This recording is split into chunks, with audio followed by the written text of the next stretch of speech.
En este momento damos paso a nuestra siguiente conferencia a cargo del maestro Ángel Fernando Dios Ríos, titulada Lo que cada generación aprendió de sus emociones. ¿Tú qué aprendiste?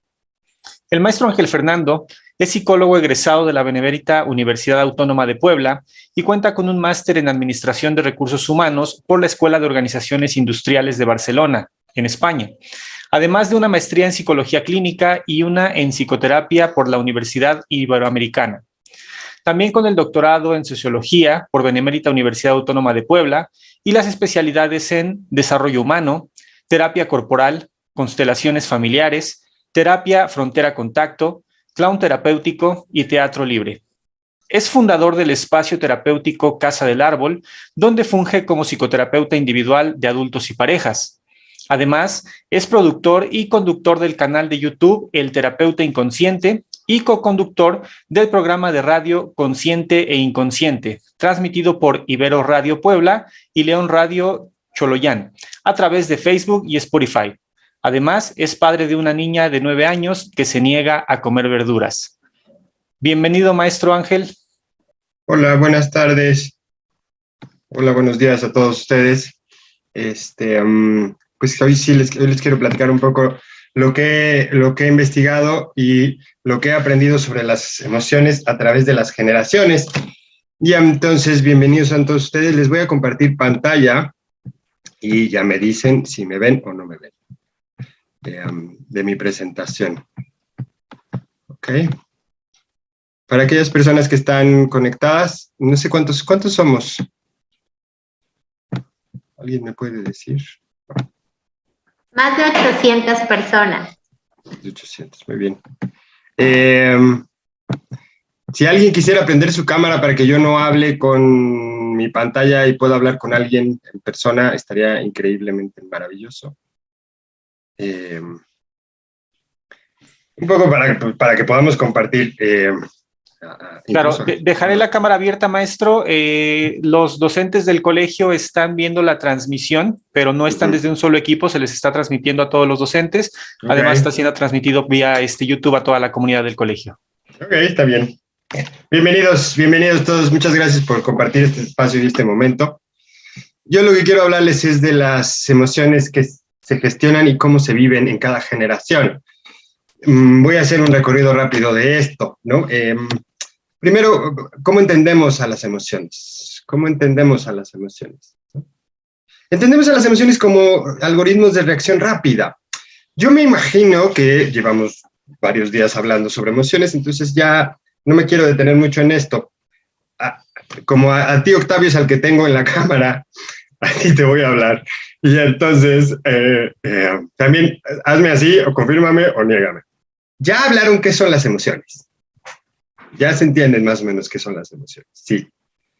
¿No? Como algoritmos de reacción rápida. Así que de alguna manera nos dieron guía sobre cómo reaccionar ante situaciones sin tener que pensar en ellas, ¿no? Son evolutivamente muy funcionales. Nos ayudaron. Hay varios modelos que dicen que hay 27, 30, 40, 80 emociones. Yo voy a hablarles de un modelo que habla de 6 emociones básicas. Este modelo lo que hace es que nos dice, hay emociones básicas y hay sentimientos. Y estas emociones básicas las sentimos todos, son universales, no las podemos evitar y surgen como respuesta evolutiva, ¿no?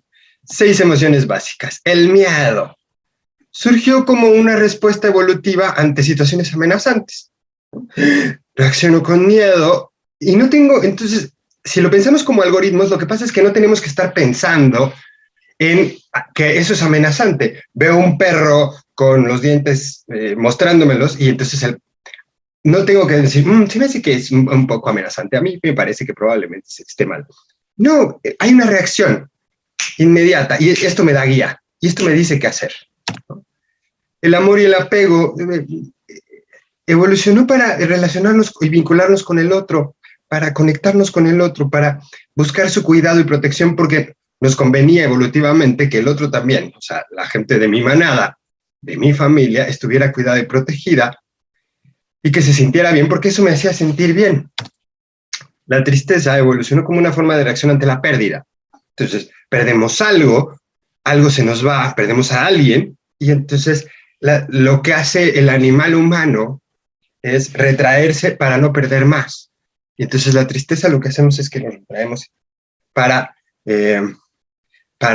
protegernos de alguna manera. Entonces lo que ocurre es que ya no tenemos que estar pensando, a mí sí es que esto estuvo mal y no debería. No, sentimos tristeza, casi es inmediato. Perdemos algo, perdemos a alguien y es inmediato. Reaccionamos inmediatamente a este evento con tristeza. Y lo siguiente que ocurre es que el cuerpo empieza a lavarse a través de las lágrimas. La repulsión y el asco surgió como un mecanismo para protegernos de aquellas cosas que pueden hacernos daño. Nos dan repulsión y asco a aquellas cosas que no huelen bien, que no nos gustan o que nos podrían hacer daño, ¿no? El olor de cadáveres, el olor de los desechos, claro que podrían hacernos daño. Entonces, ya no tenemos que estar pensando, a mí se me hace que esta manzana que se ve espantosa podría no estar bien. No, la olemos y decimos, ay, no quiero, no, esto, qué horror. Esta reacción emocional, es emocional, nos va diciendo qué hacer, son una guía. El enojo y la ira surge como reacción ante la amenaza de mi manada o a mi grupo o ante mi integridad.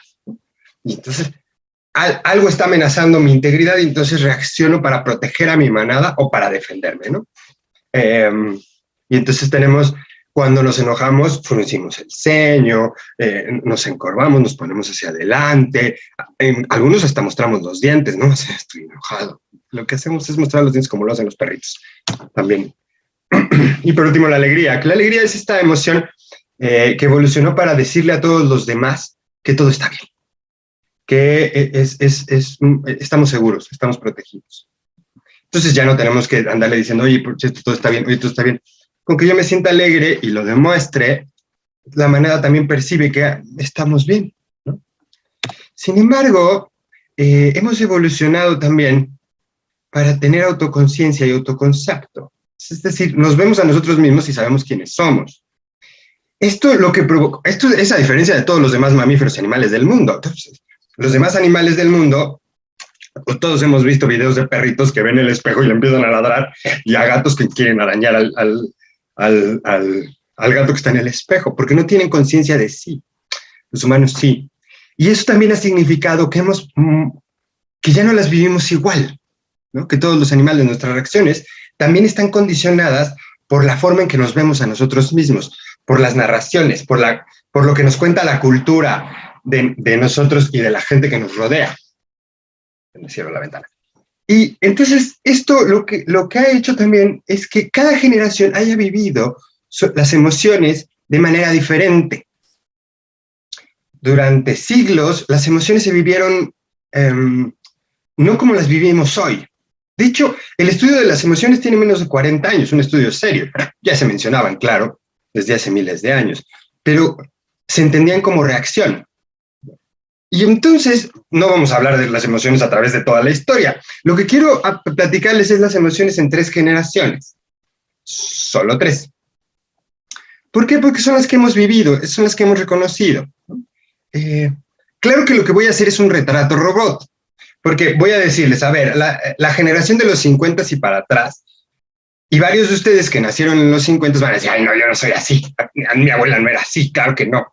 Claro, no estoy hablando de tu abuela específico, ni de mi abuelo en específico, estoy hablando de generacional y culturalmente, cómo reaccionaban a sus propias emociones. La segunda generación de la que voy a hablar es la generación que yo la conozco como la generación de los padres, que es la generación, la nuestra. Cuando digo la nuestra, es los que nacimos en los 70s, 80s, 90s y más, ¿no? Por ahí. Los que estamos aquí en este... ¿Cómo aprendimos a gestionar cuáles eran las emociones que sí estaban permitidas y cuáles no? Y la tercera generación de la que voy a hablar, es la generación de los 2000, les llamamos millennials, cómo la viven. Después voy a hacer una pequeña referencia a lo que se sabe, a las investigaciones que hay con respecto a las emociones post-pandemia, que también es bien interesante, porque la pandemia nos vino a modificar un montón de cosas. Y entonces, de eso quiero hablar. Como entiendo que no pueden abrir el micrófono, porque, bueno, estoy hablando yo con ustedes, voy a hacer preguntas que son retóricas, y entonces más bien, cuando digo retóricas es que, pues, no, respuesta. Pero, de alguna manera sí quisiera que me las fueran contestando, ¿no? Entonces empecemos con la generación de los 50. Cuando me refiero a la generación de los 50, no solo es los que nacieron en los 50, sino los que se desarrollaron en los 50. Aquellos que crecieron en los 50. Aquellos que aprendieron cosas en los 50. Y de para atrás, ¿no? Bueno, unos 30 o 40 años para atrás. Esta generación, ¿cómo vivía las emociones? ¿Cómo las viven, además? ¿Cómo las perciben? ¿Qué aprendieron de ellas? Y entonces, lo que quiero decirles en la investigación que hice es que las emociones no se vivían como hoy se viven. No las percibían como hoy las percibimos. Y entonces, lo primero que quiero decirles es que no había emociones. No tenían. Si tú te acercas a tu abuelita, o sea, a la abuelita, ya sabes, a la octogenaria, le dices, abuelita, cuéntame cuándo te enamoraste del abuelo. La abuelita te va a decir, qué enamorada, ni qué 8 cuartos, hija. Era el único disponible y el que se quería casar. O sea, como, no, es así como, ¿no? Le preguntas al abuelo, abuelo, ¿qué hacías cuando tenías tristeza? ¿Qué tristeza, ni qué 8 cuartos? Me ponía yo a trabajar y a hacer las cosas. No había emociones, porque las emociones eran consideradas como reacciones a situaciones específicas. Entonces, no se hablaba de emociones, sino de reacciones. Ocurría un evento y la persona reaccionaba a ese evento. Terminaba ese evento y terminaba lo que quiera que sea que se estuviera sintiendo. No se percibía como algo que me ocurría a mí, sino ocurría en la interacción. Yo estoy reaccionando. Ahorita lo vamos a ver. La emoción que más se presentaba, la más preponderante, era la emoción de la ira y del enojo. Pero la gente decía, a ver, no me enojo porque estoy enojado. Lo que pasa es que el mundo me hace enojar, mi trabajo, el campo, la gente me hace enojar, ¿no? Los hijos me hacen enojar. Entonces reaccionaban con enojo ante las situaciones. Incluso cualquier expresión del enojo, de la emoción, se consideraba una exageración, se percibe como exageración. Váyanse fijando en este tercer renglón, porque lo voy a poner en las tres generaciones. ¿Cómo se percibe la emoción? Esto es bien interesante, cómo hemos ido cambiando la percepción de la emoción. En esta generación, la emoción se percibe como exageración. Así, ay, ¿por qué estás llorando? O sea, estás haciendo drama, te decía, ¿no? Incluso la emoción de la alegría, ¿no? Así como, no te rías tan fuerte y tranquila. No pienses, o sea, ¿qué te pasa?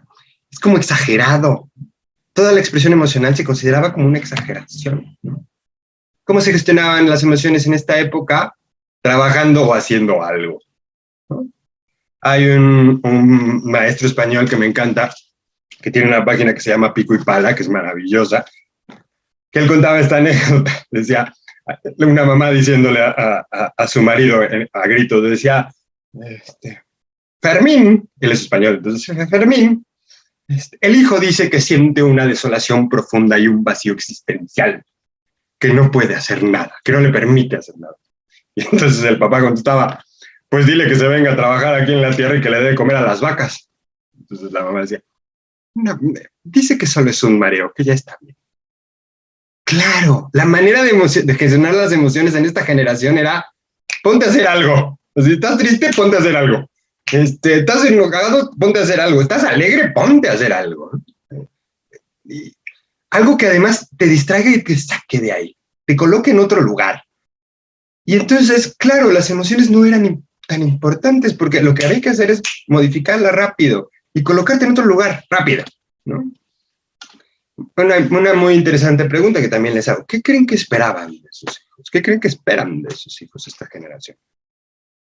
Lo que esperan de los hijos, lo que suponen que tienen que hacer los hijos, es que sean obedientes, que sean buenos hijos.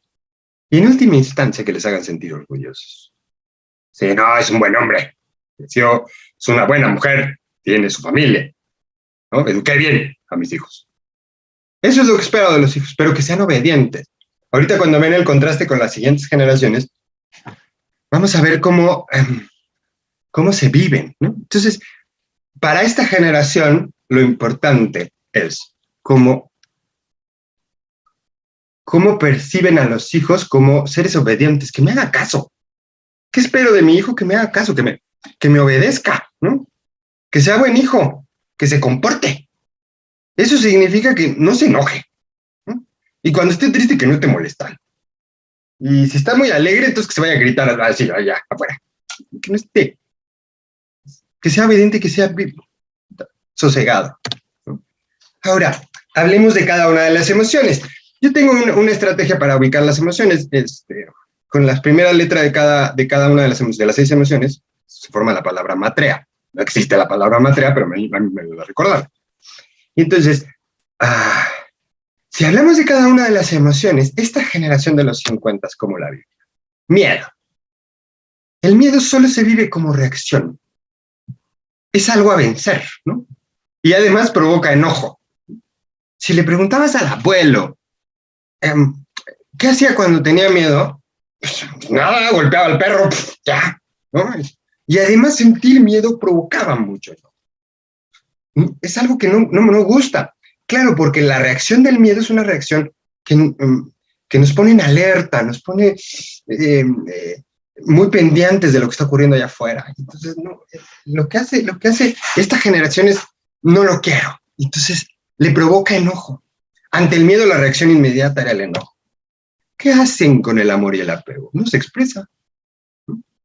O se expresa con enojo. Esta es la generación que agarraba la chancla, la pala, la escoba, agarraba tus nalguitas y esto lo hago porque te quiero. Te querían con el enojo. Se enojaban contigo porque te amaban, ¿no? Y entonces era así de, estoy muy enojado y entonces esto lo voy a hacer para que tú aprendas. Era la manera de expresar el amor y el apego.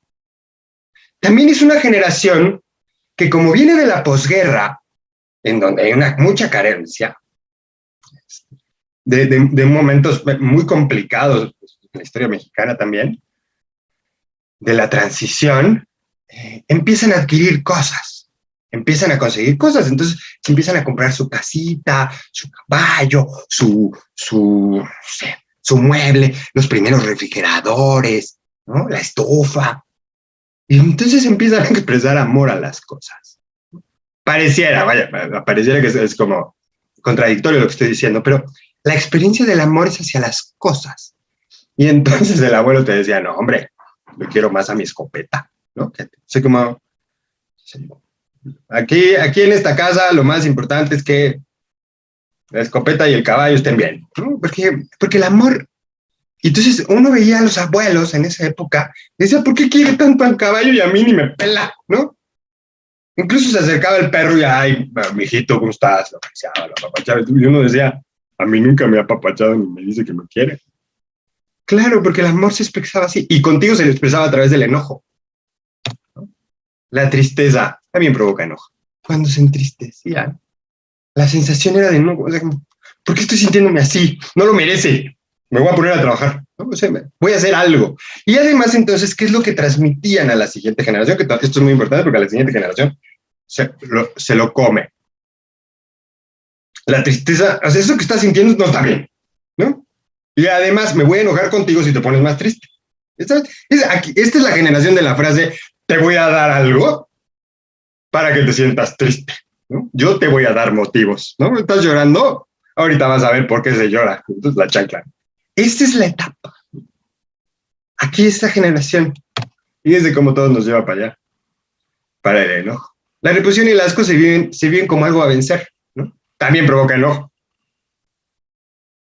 Si siento repulsión o asco con algo, entonces la reacción es, no me gusta, sácala de aquí. No quiero. Pero la sensación, lo que se vive es con enojo. Y entonces el enojo es la única emoción realmente permitida para toda esta generación. Y entonces entendemos esta generación como una generación muy violenta. Fue la generación de los golpes en la familia, de los grandes actos de agresión hacia el resto de la familia. Papá llegaba muy enojado del trabajo y se ponía a repartir golpes y cachetadas, a tirar las cosas y a golpear cosas, porque era lo único que le tenía permitido expresar en el vínculo familiar. La mamá expresaba su amor a los hijos a través del enojo, y eso se lo permitía. No tenía conflicto con eso. No estoy diciendo que esté mejor o peor. No voy a decirlo en ninguna de las tres generaciones. Lo que quiero es mostrarles en un retrato promedio. Y la alegría solo se expresaba en público, no en casa. ¿No? Estaba permitida en público, en las fiestas, en los carnavales, en las fiestas del pueblo. Ahí sí, ¿no? Y si había alcohol, mejor. Se podía expresar en público, pero no se consideraba una aspiración, no era algo que había que buscar. Pasaba. Si tenemos en cuenta que las emociones solo eran reacciones, si algo ocurría que me generaba alegría, se vivía y después terminaba y ya. Nada más. Se vive limitada porque la alegría tampoco es una expresión que sea muy común. Esta es la generación de, por nosotros pedimos, ¿cómo dice ¿cómo dice la oración? Venimos a ti gimiendo y llorando en este valle de lágrimas. O sea, la vida es un valle de lágrimas. Y entonces es la generación que esperaba. La alegría es cuando nos muramos, que le llamamos paraíso y cielo y vamos a estar con Dios. Pero aquí en la tierra, este es un valle de lágrimas, ¿no? Y entonces no se vive, y se vive limitadamente. Hay expresiones de alegría que se mueren rápido, ¿no?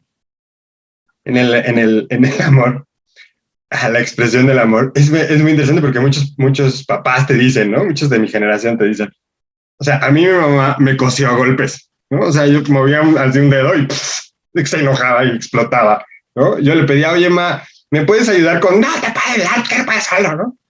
Pero aparecen los nietos. Y, o sea, así el nieto montado en el abuelo, ¿no? Claro, la expresión del amor no se da a los hijos.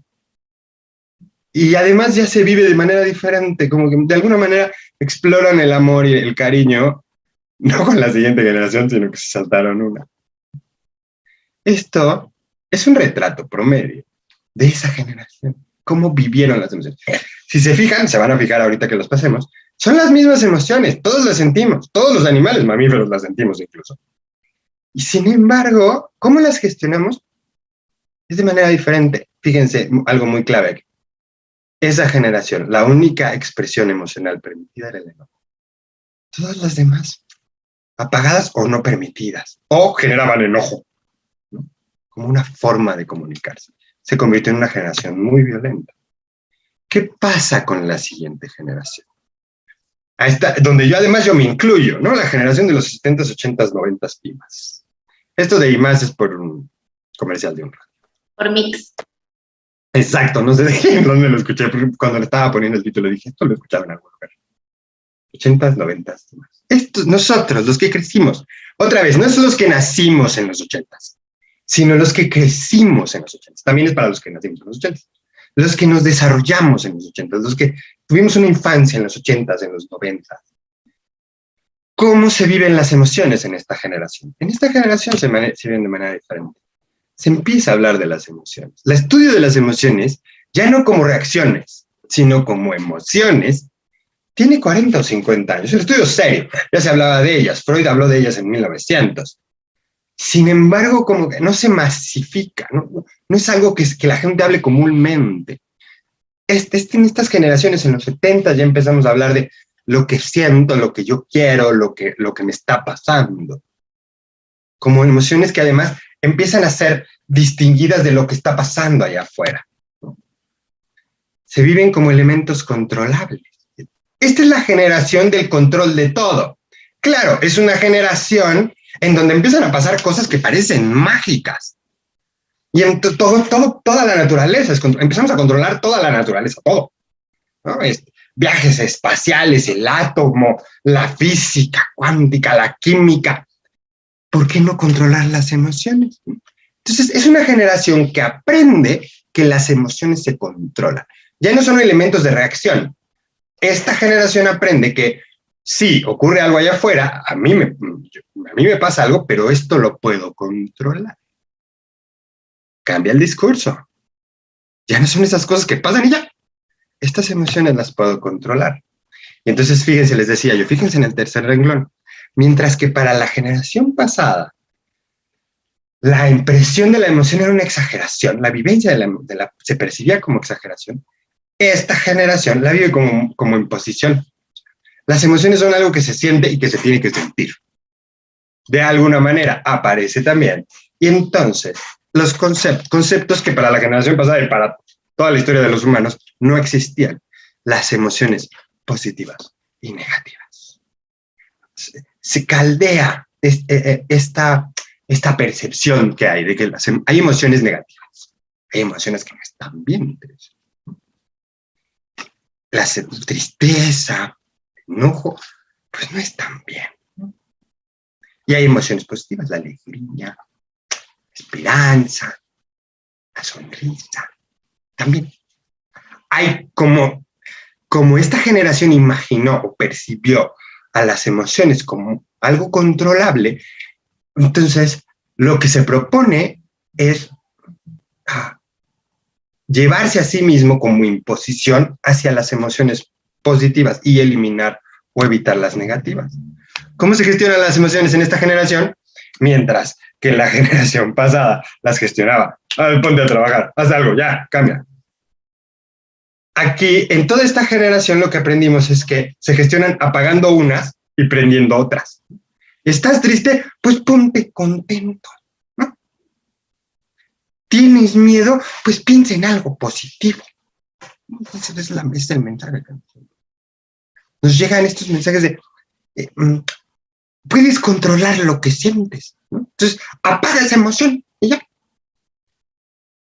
Y vas a poder estar en la otra emoción. Todas nuestras generaciones crecieron con estos conceptos. Pregunta interesante. ¿Qué esperan de los hijos? Les voy a ayudar. Cuando yo le pregunto a la gente, ¿qué esperas de tus hijos? El 95% de los que me están escuchando, que son papás, y el 90% de las personas a las que se los he preguntado, les digo, yo quiero, y me dicen, yo quiero que mis hijos sean felices. Fíjense el cambio. Mientras que la generación pasada entendía que lo que necesitaban era hijos obedientes, en esta generación promovemos a la felicidad como acto, aspiración, que sean felices. Y no estoy diciendo que sea equivocado o erróneo, otra vez, solo estoy haciendo retrato, les estoy mostrando la fotografía. En esta generación lo más importante es la felicidad. Y entonces, ¿cómo viven cada una de las emociones? O sea, hablemos de cada una de ellas, otra vez del Matrea. El miedo. El miedo no lo veo porque tengo la imagen de fondo. ¿Cómo le hago para quitar esta cosa que Hyde pidió para? Si yo hago esto, Hyde Floating Meeting Control. El miedo es una generación que crece en un mundo que es peligroso. Es una generación que creció con la Guerra Fría, con la amenaza constante, la del comunismo, pero además los noticieros se vuelven el centro de información. Y entonces en los noticieros solo aparecen cosas horribles. Y entonces el mundo se vuelve muy peligroso. Hay asesinatos, hay cosas horribles. Somos la generación, este dato es muy interesante y lo he dado en otras conferencias, somos la generación que más paredes ha construido en la historia. Hemos construido más paredes que todas las demás generaciones, juntas, sumadas todas. Pero en la práctica, ¿qué significa esto? Que nos estamos aislando y dividiendo. Es para protegernos. Y entonces en nuestras casas ponemos paredes y luego ponemos rejas. Y además nos metemos en fraccionamientos que pertenecen a un clúster, que además pertenecen a un zona habitacional, que pertenecen a un espacio físico muy específico, y hay que pasar 5 policías para llegar, ¿no? O sea, porque el mundo allá afuera es muy peligroso. Aprendimos cómo gestionamos el miedo, el mundo es peligroso. Y entonces, para toda esta generación, el miedo se vive como telón de fondo. El miedo siempre está. Somos una generación de mucho miedo. ¿Qué nos da miedo? Todo. Todo. El vecino nos da miedo, el extraño nos da miedo, lugares llenos de gente nos dan miedo, los lugares vacíos nos dan más miedo todavía, viajar nos da miedo, no viajar también nos da miedo. O sea, como se convierte la emoción del miedo se convierte en algo que se hace presente constante. Fíjense el cambio con la generación pasada. La generación pasada aparecía el miedo cuando aparecía una amenaza. Desaparecía cuando la amenaza se iba. En esta generación está ahí, ¿no? ¿Qué le va a pasar a mis hijos? ¿Y cómo vamos a hacer? ¿Y cómo vamos a construir? El miedo se vive como telón de fondo. El amor y el apego. Esta es la generación del amor romántico. Para las generaciones pasadas no había amor, o sea, nos casamos pues, porque la abuela era la que estaba disponible y porque se podía y porque me vio, pues la agarré, la rapté y me la llevé a la casa y ahí, ya, eso es todo lo que pasa. Casi como compensación, es la generación del amor romántico. Solo el amor romántico es verdadero y se glorifica el amor por sobre todas las cosas. El amor lo puede todo y lo salva todo. Es la generación que te dice, mientras haya amor, todo es posible. Es una generación en donde si nos amamos, todo va a estar bien, ¿no? Es la primera, además, generación que se casa por amor.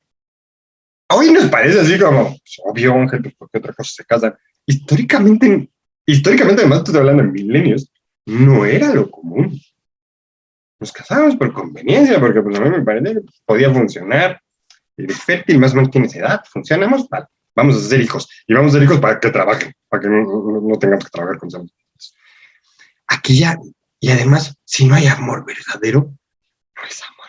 Es la generación del todo y nada, ¿no? En el apego, así se vive el amor. El amor se vive como una expresión que es profunda, maravillosa. Una vez que sientes amor, todo está bien. Aparece el amor por primera vez como concepto de experiencial, de fascinación. Y ocurre otro fenómeno que es bien interesante, que a mí me llamó mucho la atención cuando empecé a hacer esta investigación, que tiene que ver con, se modificó, ¿cómo se dice cuando se? Se cambió la dirección del amor. La generación pasada, la de los 50, los hijos tenían que querer a los padres, pero los padres no tenían que amar a los, a ver si obvio, sí, te amaban, pero no era su obligación, la obligación era de los hijos. Y entonces, por eso esta generación, la de los abuelos, exigía amor de los hijos. Pero el hijo decía, pero es que no me apapachas, ¿por qué te mandan a papachar? ¿Qué te lo ganaste o qué? No, porque el amor no era una obligación. Y en la siguiente generación, casi como compensación, hicimos un cambio, un switch. Ahora la obligación de los padres es amar a los hijos. Y ya los hijos ya no nos tienen que amar. Algunos de nosotros ya tenemos esta experiencia de que ¡te odio! ¡Me arruinas la vida! Portazo. Sí, porque la expresión del amor ya no se da de abajo para arriba. Ahora la obligación es que los papás amemos a los hijos. Y qué complicado es, pero se vive como obligación. Obviamente tomen en cuenta que les estoy hablando de a nivel cultural, cómo se expresa. Entonces, padres que no aman a los hijos son muy castigados socialmente, así de madre desnaturalizada. ¿Cómo puede ser eso sus hijos? Claro, así lo vivimos. Tu hijo, los 14añeros, te dicen, pues tengo una novia en Uzbekistán, ¿no? Y entonces los papás, claro, los pensamos así, ¿y la amas? ¿No? O sea, el amor es verdadero. Y él dijo, ¿qué? O sea, no, pues, o sea, me manda memes y nos la pasamos bien, ¿no? Eso es todo. Ahorita hablamos de la siguiente generación. ¿Cómo se vive la tristeza? La tristeza, como una reacción. ¿Se acuerdan que la generación pasada lo que hacía es que ante la tristeza surgía el enojo? Pues, no te sientas triste, ese era el mensaje. Y además, si alguien se sentía triste en la familia se enojaba con ellos. Entonces, ¿cómo lo vive la siguiente generación? La siguiente generación la vive con culpa.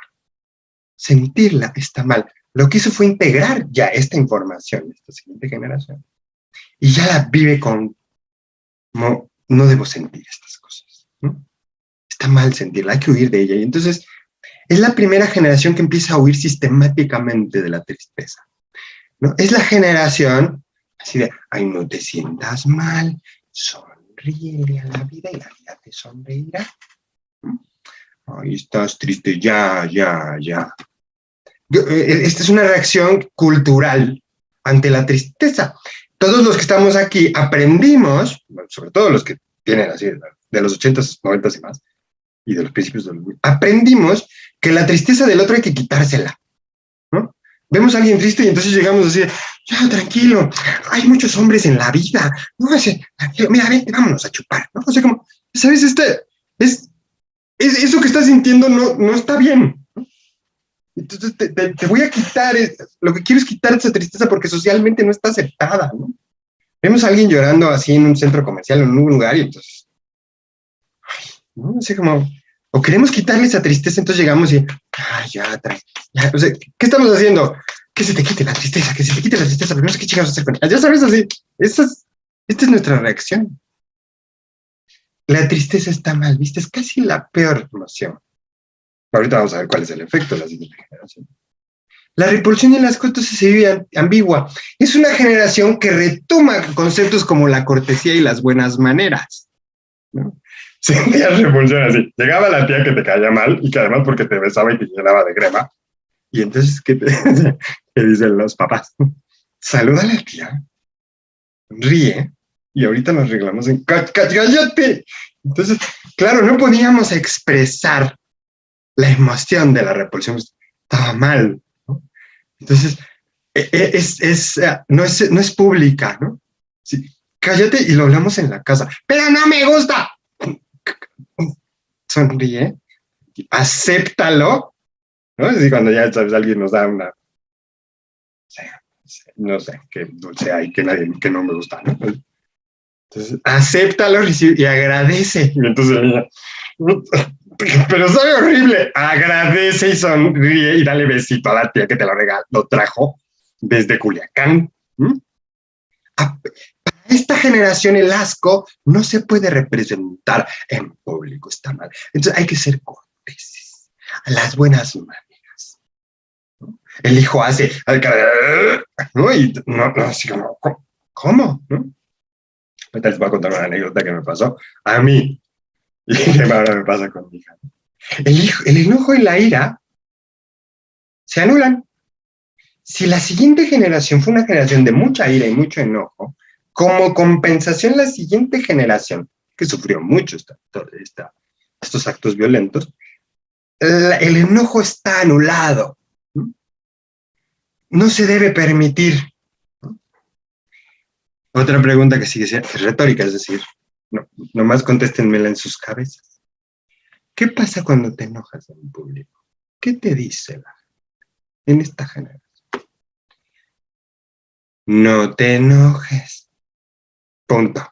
Seguido. El que se enoja, todos tenemos, lo sabemos, o sea, es cultural.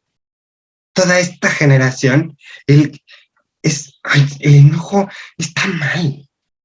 Expresar el enojo no está bien. Es lo que menos se permite.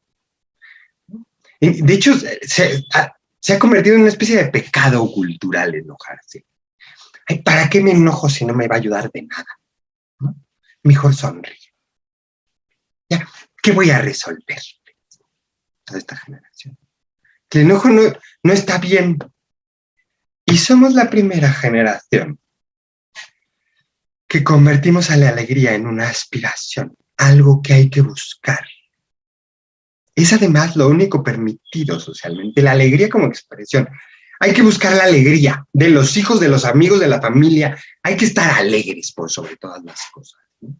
Y entonces, fíjense cómo la generación pasada, la única emoción permitida era el enojo.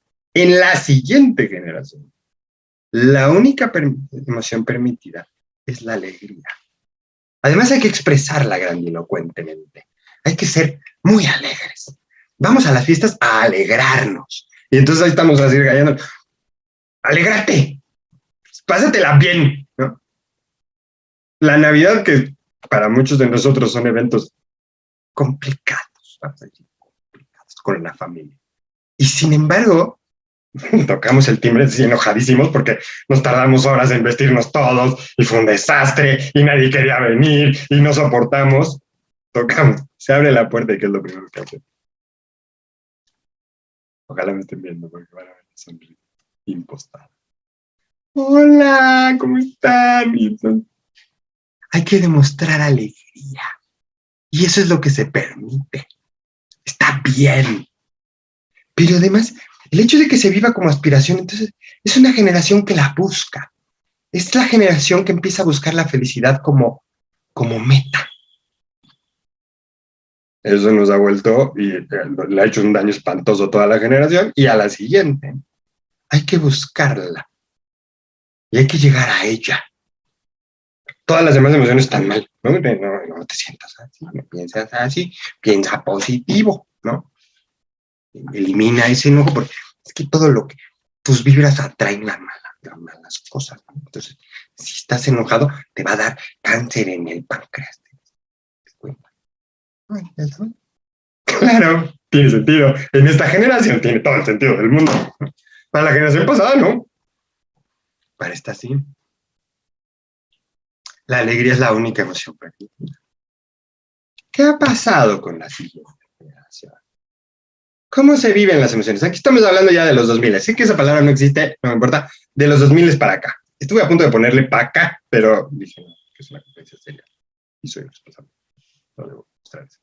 De los 2000 para acá. Otra vez, no solo de los que nacieron de los 2000 para acá, sino de los que crecieron y se desarrollaron de los 2000 para acá. ¿Cómo vive esta generación las emociones? Para esta generación sus emociones son lo más importante. Incluso son más importantes que el evento que provocó la reacción. Incluso no es necesario que haya evento que provoque la reacción. Ahorita vamos a hablar de cada una. Pero ya no es necesario que aparezca un perro y me ladre. Puedo sentir miedo sin que haya ni perro ni amenaza cualquiera. Puedo enojarme porque pensé que mi novio me pone el cuerno, ¿no? Entonces ya con eso es suficiente. Yo me enojé, me siento. Son lo más importante. Y además se convierten como en la guía única, exclusiva. Siento que me estoy engañando. O sea, pero tienes... No tengo prueba, no importa, pero no tengo dudas. Lo que siento es más importante que todo. En esta generación, entonces, las emociones se viven como incontrolables. Aparecen y yo ni las quería, ¿no? No puedo hacer nada con ellas. Te dicen así, estoy enojado, ¿no? Entonces la generación de arriba, pues desenójate, ¿no? Y entonces, no se puede. Estoy enojado y ya, se acabó, ¿no? Entonces, llegan y dicen, estoy triste.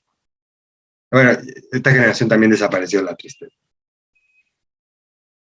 Ya nadie está triste, está deprimido. Ahorita hablo de estoy deprimido. Ay, bueno, pues entonces hablemos. No. No se me va a quitar nunca. Es incontrolable. La emoción es incontrolable. Se vive como algo que no está, que no depende además de las interacciones con el otro, ni con la cosa, ni con el mundo. La siento yo en mí. Y aparecen y desaparecen. Ni idea qué está pasando. Así se viven, ¿no? Y entonces, fíjense, otra vez el tercer renglón, mientras que la generación primera lo vivía como una exageración, la percibía como una exageración, la siguiente como una imposición, esta generación percibe las emociones como algo molesto. No saben cuánta gente llega al consultorio, es decir, no quiero sentir esto, Ángel, ¿no? ¿Saben cuánta gente llega y me dice, Ángel, es que estoy sintiendo miedo, ¿me lo quitas? Estoy muy triste y no quiero sentirme triste. Entonces te quedan viendo así con cara de, quítamelo. ¿Cómo le hago? ¿No? Esa es la pregunta más común en toda esta generación. Ajá. Ya les dices, mira, pues es un evento, está pasando. Ajá. ¿Y cómo le hago? Para quitarme esto. Oye, acabas de terminar con tu relación de pareja de 10 años. No tienes guías, estás estructurado, te sientes perdido. Ajá. ¿Cómo le hago para ya no extrañar, ya no sentir esto? Para dejar de llorar, ya, ¿no quiero? Se viven como molestia, como algo que no quiero.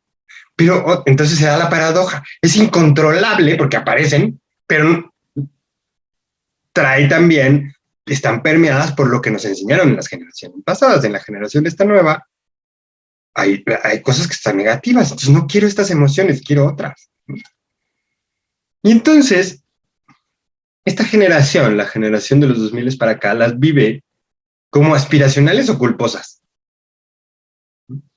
aspiro a sentirme de cierta manera. Y eso es lo que está bien.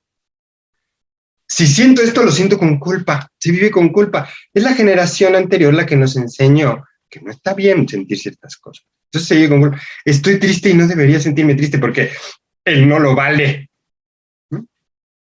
Estoy enojado, pero no debería estar enojado porque yo practico yoga y meditación y comprendo mis emociones, porque la inteligencia emocional es muy importante. ¿Mm? Inhalo y exhalo para estar bien. Entonces se vive como con culpa. No debería sentir las emociones unas. Y hay otras que debería sentir. Entonces tengo que modificarme. ¿Cómo se gestionan las emociones en esta generación? Explorando. Entonces, mientras que en la generación pasada, en la primera generación de la que hablamos, se gestionaban así. Haz otra cosa. Muévete. La siguiente generación era apagando y prendiendo unas. En esta generación es, ¿qué me está pasando? ¿Cómo es que estoy sintiendo? ¿Por qué estoy sintiendo esto? ¿Pero por qué me pasa? ¿Pero por qué? ¿A poco lo quería? Pero es que yo no sabía. Pero entonces, ¿cómo es esto? No lo quiero sentir otra vez. Hay un acto ahí de exploración. Creo que, a ver, es muy obvio. Hoy estamos teniendo un encuentro de emociones. ¿Por qué? Porque hoy hay que explorar las emociones. No estoy diciendo como obligación, sino son importantes. Están ahí. Hoy se habla en todos lados. En este momento hay 20 o 30 congresos, convivios, sesiones que están hablando de emociones en este preciso momento alrededor, estoy seguro que de México, nada. Hoy son importantes. Están. Entonces hay que explorarlas, hay que hablar de ellas, hay que ponerlas enfrente. Claro, en esta generación es muy importante, por eso estamos haciendo esto, desde la escuela. ¿No? Los que nosotros crecimos en escuelas, ya que Dios quisiera que así vamos a dar una conferencia de emociones. Pregúntale a tus abuelos, ¿no? O sea, algún maestro les habló de emociones, les hablaron de matemáticas, nada más. ¿Qué esperan? Como esta generación todavía no, bueno, ya algunos ya tienen hijos, pero casi no. Como esta generación todavía está en el desarrollo, no preguntamos qué esperan de los hijos, pero ¿qué esperan? ¿Qué esperan? Entonces, en las investigaciones serias que se realizan, sobre todo en la UNAM, la respuesta constante es esta: que me quieran, ser querido. Entonces, fíjense cómo ha cambiado la aspiración, la intención, lo que esperamos. De que sean obedientes y que no tengan emociones, a que sean solo felices, a sentir cariño, a ser recibidos. ¿Por qué estoy contando esta línea? ¿Por qué así? Porque lo que espero es que se haga un puente. ¿Cómo se viven las emociones individuales? Vamos a ver. El miedo. Hoy el miedo, como ha sido heredado de la generación pasada, y la generación pasada se tenía miedo a todo, toda esta generación millennial, ya no es que le tenga miedo a todo, le tiene miedo a la vida, a vivir. Entonces tenemos una generación con mucho miedo a vivir. Claro, recibieron información todo el tiempo, todos los días, de que el mundo era peligroso, de que hacer cosas era peligroso. Lo que introyectaron es, lo que es peligroso es vivir, ¿no? Y sin embargo, también paradójicamente, han sido vacunados de todos los demás miedos. Entonces hoy, toda esta generación ve películas de terror que dan miedo, pues pero esa es su función, ¿no? Se sube a montañas rusas que dan miedo, se tiran el paracaídas, hacen cosas que dan miedo, nadan con tiburón. Porque no lo viven como algo que les pasa, ¿no? El miedo en esta generación es poco práctico, les es ajeno. Claro, ya son una generación. Si la generación pasada se dedicó a ponerles paredes y rejas y guardias en la puerta y no los dejó salir ya nunca a la calle y ya no tuvieron experiencias de contacto con nada más, entonces en esta generación el miedo les es ajeno, no lo reconocen, no es una emoción común, constante en sus vidas. Claro, ya les es de telón de fondo. A lo que le tienen miedo es a la vida, pero no la perciben. Entonces, cuando tienen miedo, cuando aparece el miedo ante una amenaza ante ellos, sobrereaccionan, ¿no? Hay una reacción así, porque no sé qué hacer, porque esta sensación no me es común, ¿no? Se vive en el miedo en las películas de terror, que también, ¿no? Pues claro, pero al final no me está pasando a mí.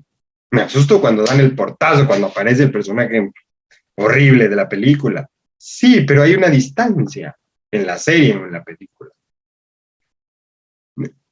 Cuando les pasa la amenaza a ellos, hay una sobrereacción. Entonces, el miedo se vive con mucha intensidad ante la amenaza de algo que me amenaza. No sabemos qué hacer con él. Toda esta generación. ¿Cómo se vive el amor y el apego? En esta generación, el amor es imposible. No es caótico, es ambiguo. De una generación que nos decían que el amor era todo o nada, solo el amor romántico y el amor además lo solucionaba todo, esta generación ya aprendió que no es cierto, pero entonces ahora no sabemos qué demonios es el amor, ¿no? Toda esta generación. Sí. Entonces viven relaciones, las relaciones de apego son caóticas, te quiero pero te odio, pero ya no, pero sí, pero entonces ven, pero no te vayas, pero ya no te quiero aquí, pero no sé qué hacer con... O sea, se vive como muy caótico y además imposible, no sabemos qué se hace, ¿no? ¿Qué hacíamos la generación pasada cuando terminábamos una relación de apego? No lo volvíamos a ver en la vida. Se acabó. Adiós. ¿Qué hace esta generación cuando termina una relación de apego? Hay que bloquearlo de todas las redes sociales. Estamos hablando de 6 o 7 redes sociales, pero además no hay que comunicarnos con ellos, pero además me sigue en Instagram, pero es que yo no lo quiero seguir, pero además yo tengo una cuenta que es ficticia, que además con esa la sigo a la otra persona, entonces sigo viendo y ella tiene novia, pero entonces yo no quiero porque además no debería sentir nada por esa persona. Se vive de manera muy caótica, ¿no? La primera generación se casaba para siempre. La generación de los padres, la generación de los 80s, 90s, se casaba. De acuerdo con las estadísticas, entre el 50 y el 70% ya se divorciaba. No sabemos si esta generación se va a casar, ni siquiera, ¿no? Ya hablan de poliamor y de relaciones abiertas, ¿no?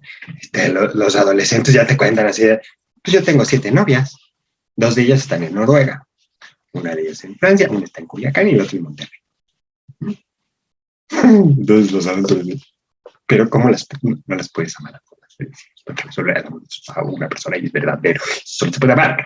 Pues esta generación,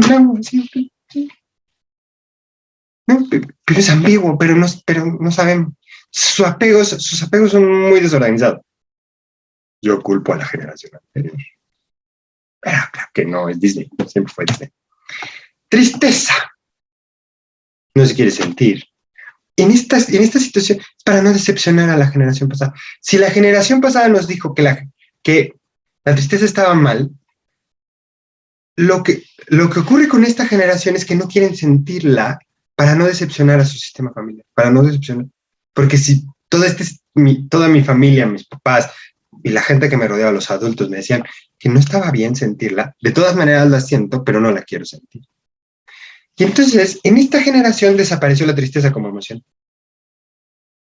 Ya nadie está triste, están deprimidos. ¿Qué tienes, mijo? Estoy deprimido. ¿Por qué? Porque reprobé el examen. Porque me cortó la novia. Porque estoy aburrido.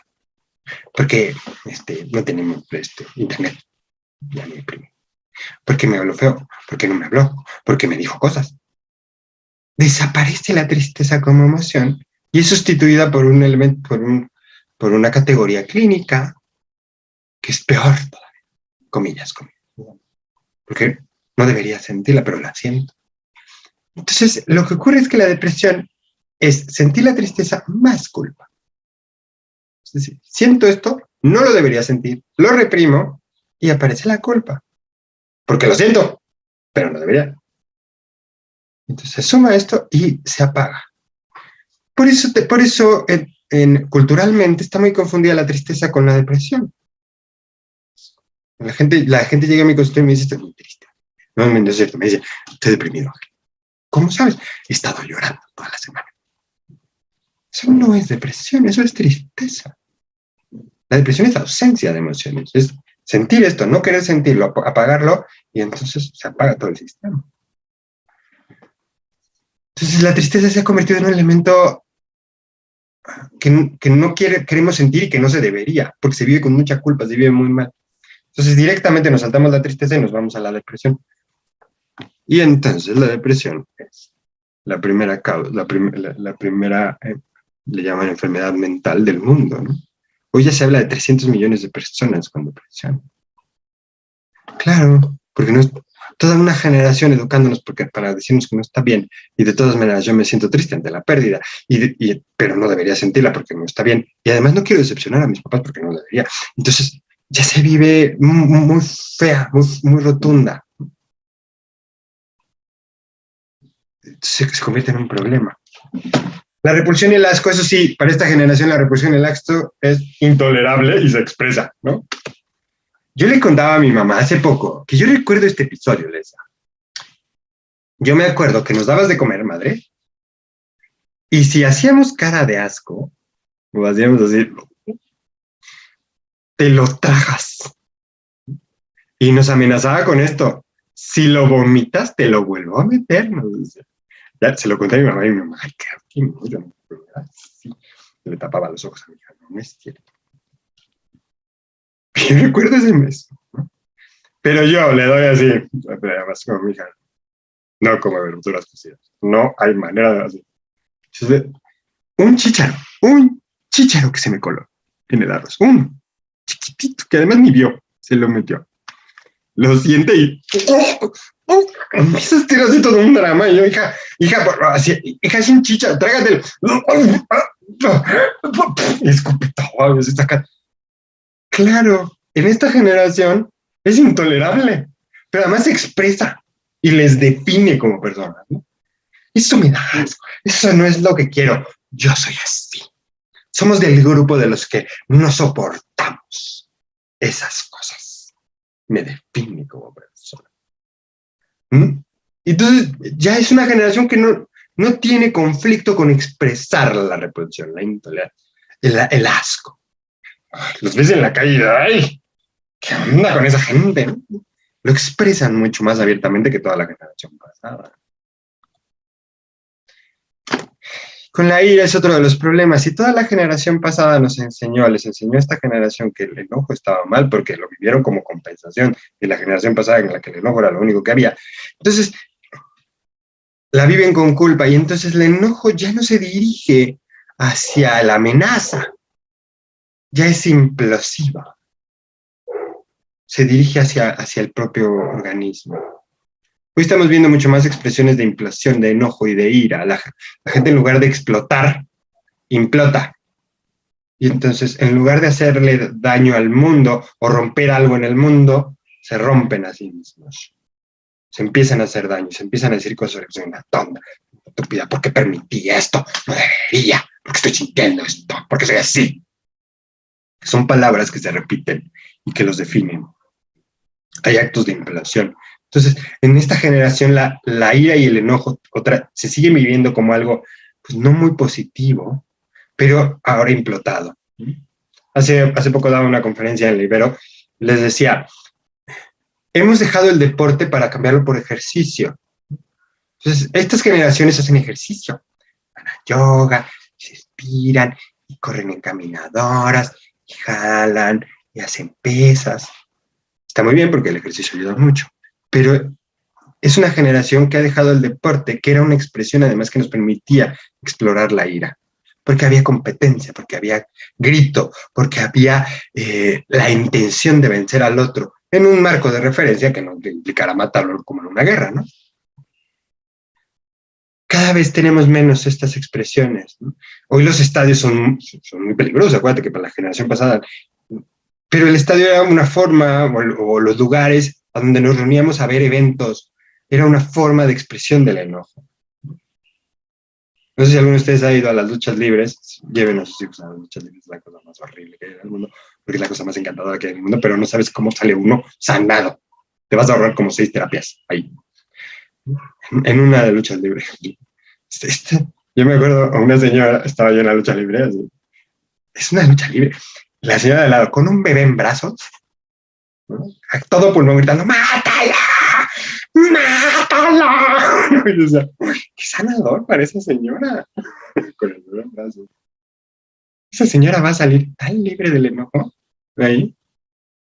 Entonces todos nos volteamos y decíamos lo mismo. Con otras palabras, un poco más altísimas. Pero esta expresión, no, pero ya nos llevamos a decir, porque son deportes violentos.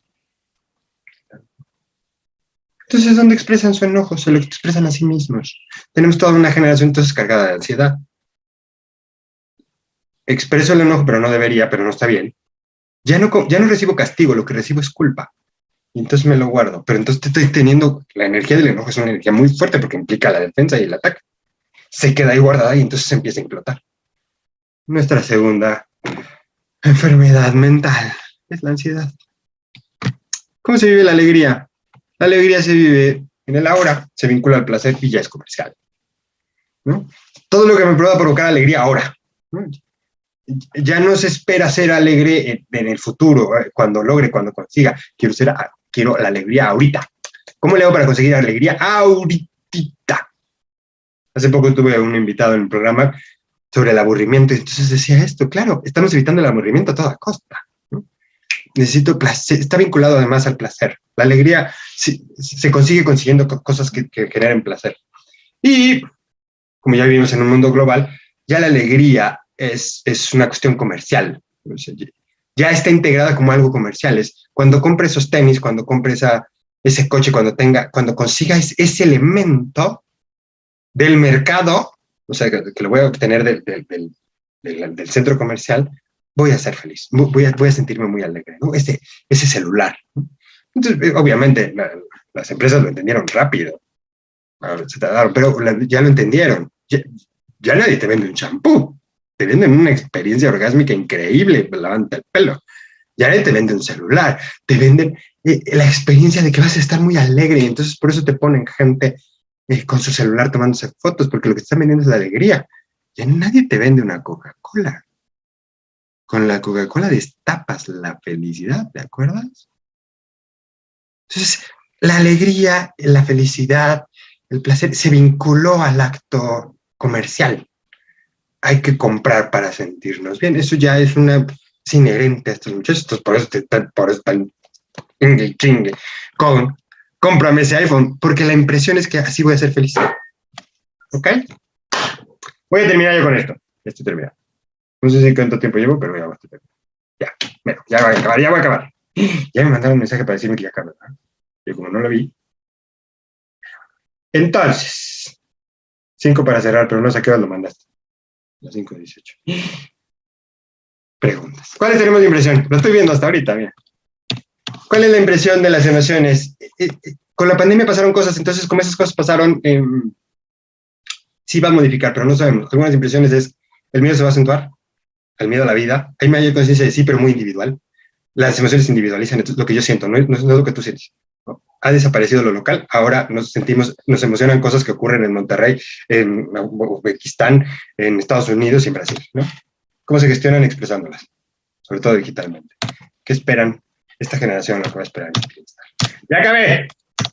Lo siento mucho. Muchas gracias, doctor Ángel Fernando de Dios Ríos. Agradecemos también la participación y atención de toda nuestra comunidad de Colegio Cultural.